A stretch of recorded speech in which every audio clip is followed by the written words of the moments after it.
1927 года рождения.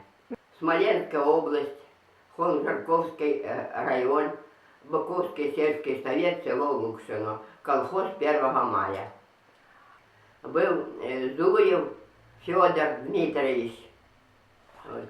И Зуева Евдокия это Йосиповна, так, и Никанор, мой родный дядя.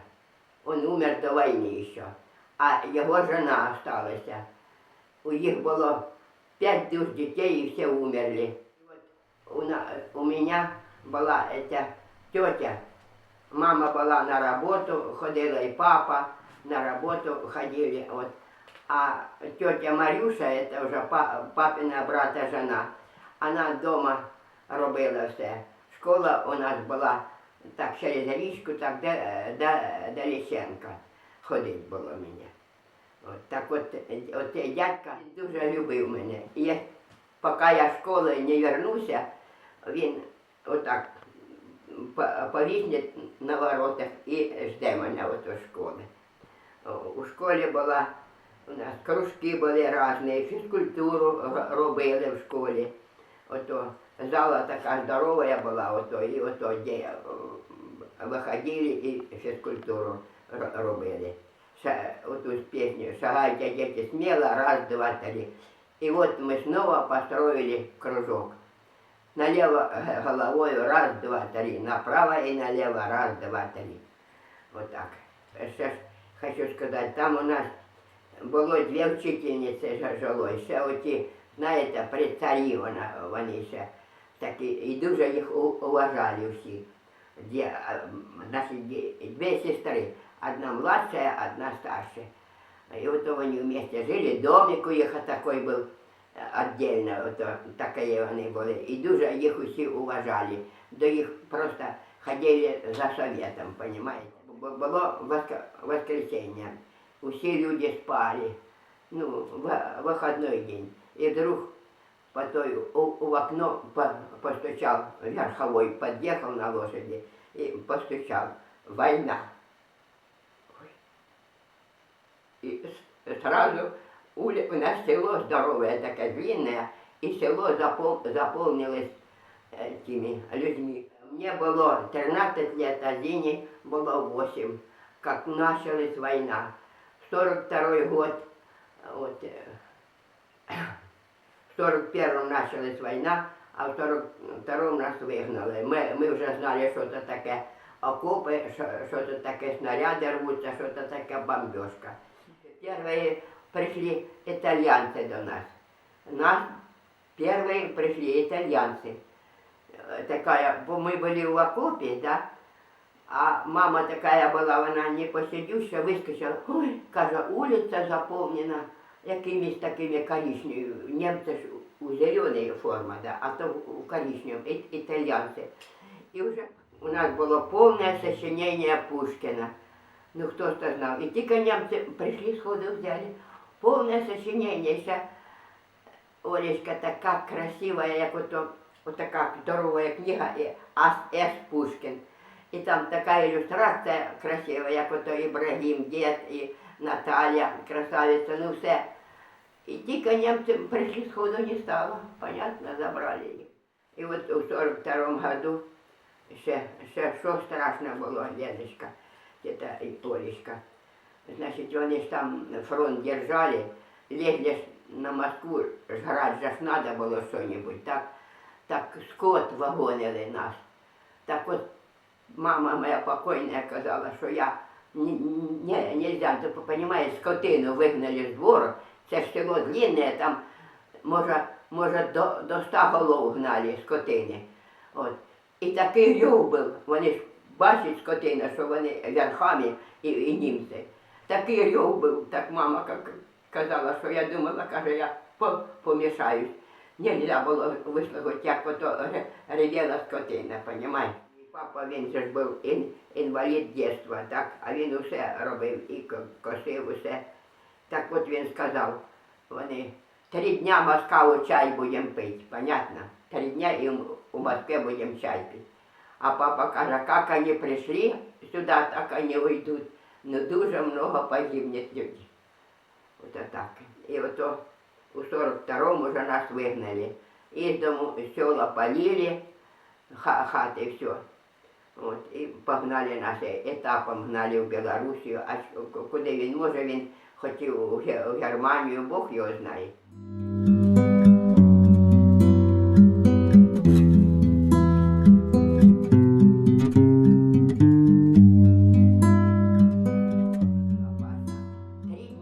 Гнали немцы, дуже людей много гибло. Вот эти в сторону, а в февраль месяц них, только кто в сторону свернул, уже пристрелили. И вот мы минали, вот эти две учительницы на саночках, одна на водной, две сестрички вот так сидят, уже курсиком пристрелили. А потом запомнилось мне такая одеяло красное, расстелено. І діло таке, як наш Нікітка, отак стоїть і дивиться, видать, чи бросили, чи може маму вбили, Бог його знає. Ой, і ото гнали 800 кілометрів пішки, а потім стали гнать уже не немцы, а полицаи стали гнать. Так стали отдых нам давать. Понимаете, зайдем в дом, пустой дом, хлеб расчинятый, постели лежать, а нема никого, уже выгнали дальше, погнали этих людей. И тетя Марюша по дороге, и она, папа тифом заболел, умерла. Еще нас гнали, а я утром зашла до его, я кажу, папа, нас дальше погонять. Не папа, тятя у нас сказали. А він каже, Ліда, ти мене знаєш. Де б ти не була, а я вас знайду. А утром пішли, вже його нема. Вибросили десь і все.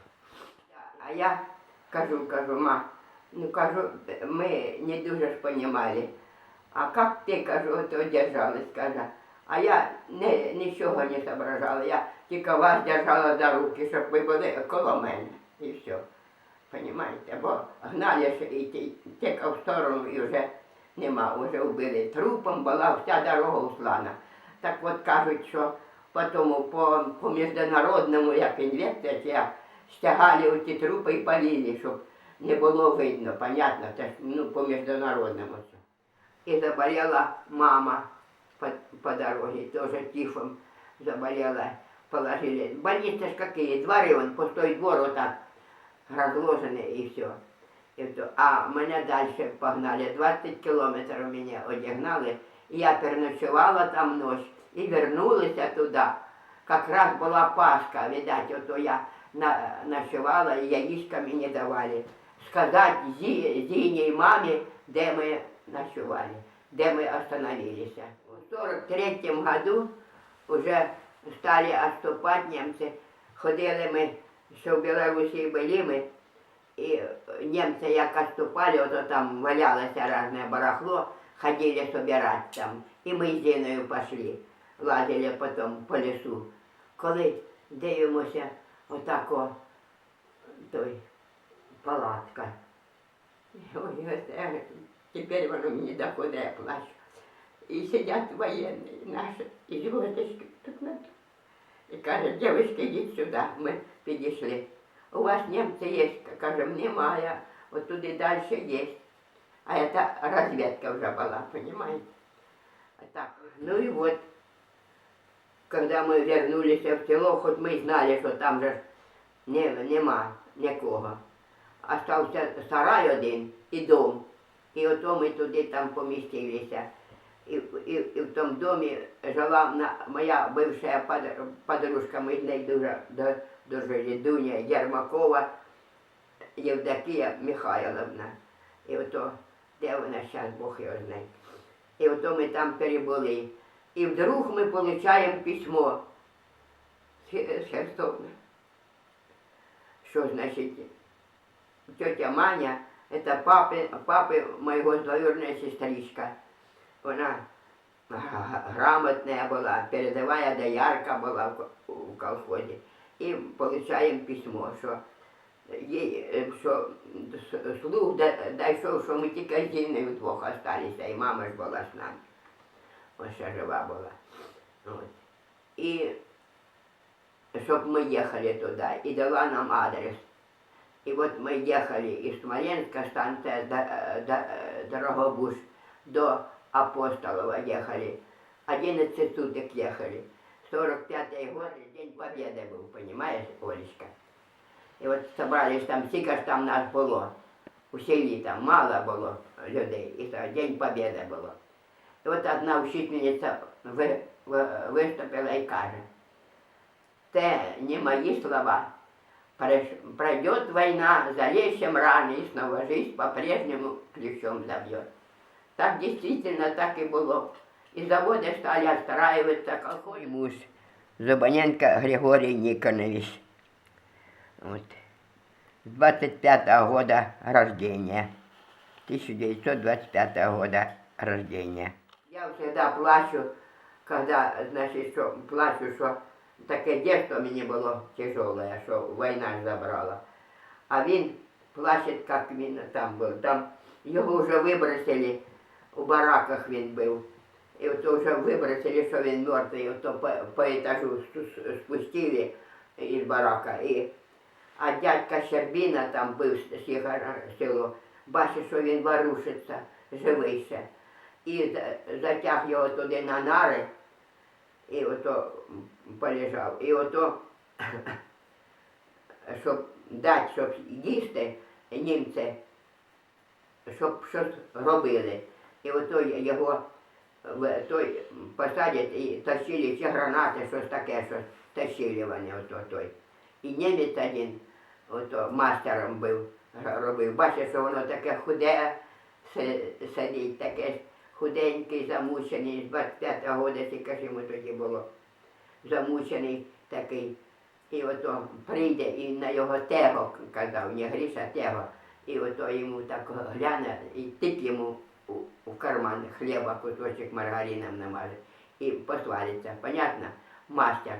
І ото, каже, він мене підняв оце. Жили двоюрідна сестричка його з Кривого Рога. У місті вони були ото. А німці, американці ж їх освободили, так? Отакі коробки хліба, і там і колбаса, каже, все. От. І ото хто вже війну пережить, ото і голод, ото добралися, і все, і нема. Завжди кишок і все. А ото сестричка його, наверное, з Кривого Рогу, вона к нам приїжджала, як Гриша умер. Так, все, Ліда, все, Гриша. Каже, даш мені водички трошки і кусочок хлібушка. І так 2 дня вона йому ото. Кусочок хлібушка і водички, і все. І він, ну, поки що організм освоївся, і тоді ото вже стали їсти все. І його забрали тоді в армію. Люблю тебя, и пусть все знают, любовь скрывать не буду я. Люблю и сердце повторяет, люблю тебя, люблю тебя. Бери от жизни все, что можешь, любовь и счастье все равно. Ведь жизнь на жизнь не перемножишь, а дважды жить не суждено.